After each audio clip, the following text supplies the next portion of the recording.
अस्सलाम वालेकुम। ट्विटर के सार्फिन के लिए बुरी खबर।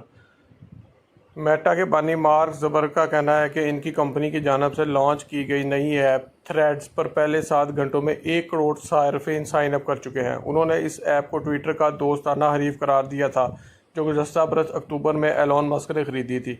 माहिरीन का कहना है कि थ्रेड्स ऐसे ट्विटर सार्फिन को राग़ब करने में कामयाब हो सकती है जो ट्विटर पर होने वाली हालिया तब्दीलियों से नाखुश थे। थ्रेड्स के लिए सार्फिन को 500 हरूफ की पोस्ट करने की इजाज़त होगी और इसमें मुत्तइद ऐसे फीचर्स होंगे जो ट्विटर की तरह हैं। इससे कबल मार्क ज़ुकरबर्ग का कहना था कि इस प्लेटफॉर्म पर दोस्ताना माहौल बरकरार रखना इसकी कामयाबी का ज़ामन होगा।